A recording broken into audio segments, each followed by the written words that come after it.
¿Qué tal? Hoy vamos a meternos de lleno en un patrón que de verdad ha cambiado las reglas del juego en cómo se estructura el software, la arquitectura hexagonal.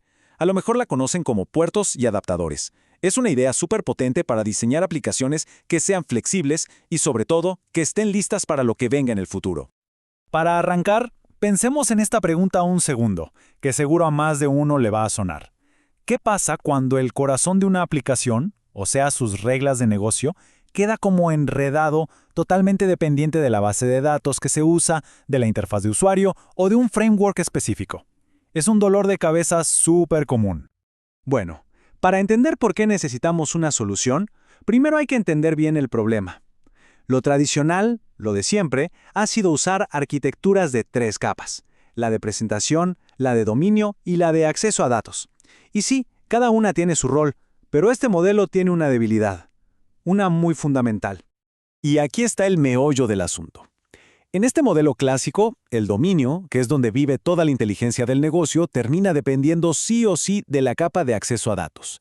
¿Qué significa esto? Que nuestras reglas de negocio están obligadas a saber detalles de cómo y dónde se guarda la información. Esto crea un acoplamiento súper ajustado. Y justo aquí, para resolver ese enredo, es donde entra la arquitectura hexagonal.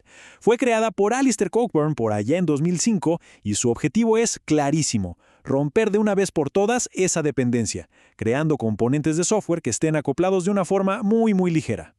Esta frase del propio Cockburn lo resume todo.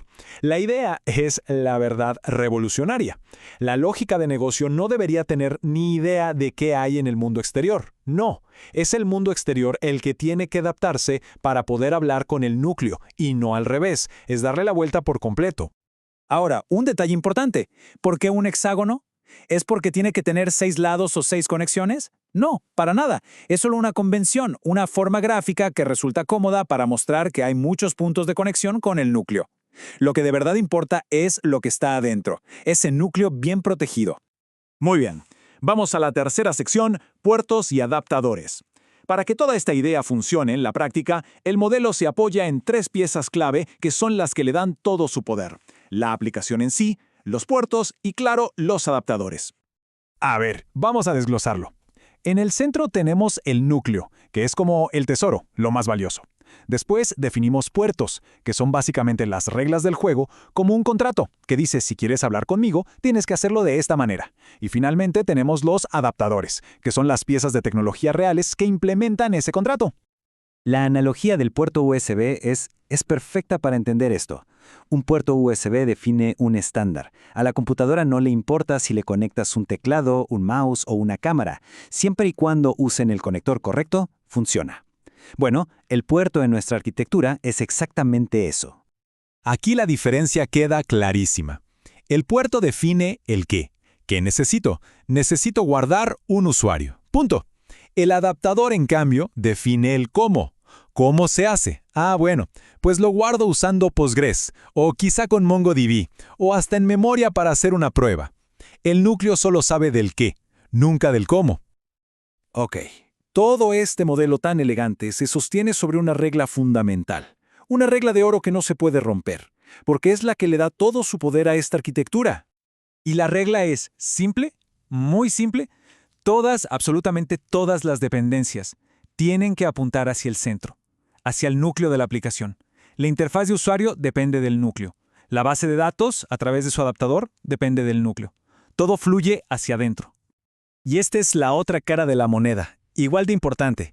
El núcleo, nuestra lógica de negocio, no debe tener ni una sola referencia a tecnologías de afuera. Cero conocimiento de bases de datos, frameworks, APIs, nada de nada. Vive en su propia burbuja. Es totalmente puro e independiente. Ya entendimos el cómo funciona, pero la pregunta del millón es: ¿por qué? O sea, ¿qué se gana con todo este esfuerzo? Pues los beneficios, como vamos a ver, son de verdad significativos. Son 3 grandes beneficios que de verdad transforman cómo se vive con el software.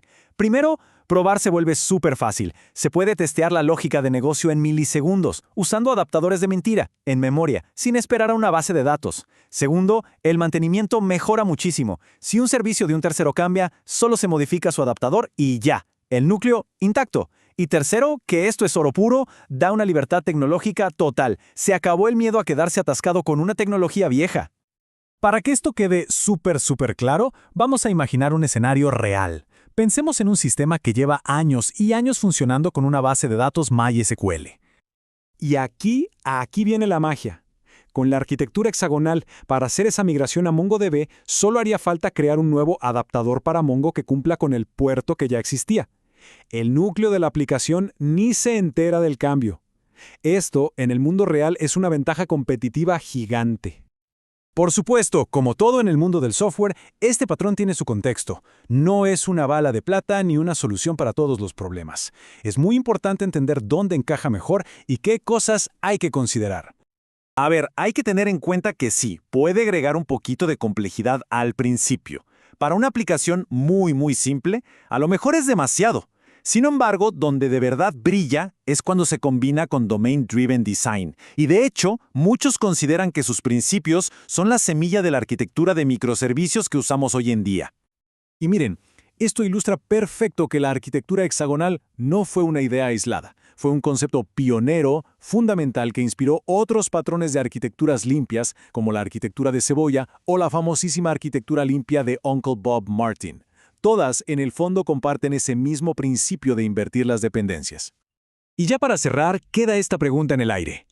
Después de ver cómo aísla la lógica de negocio, cómo facilita tanto las pruebas y la evolución tecnológica, la pregunta es, ¿vale la pena esta separación tan poderosa para los proyectos de software que vienen?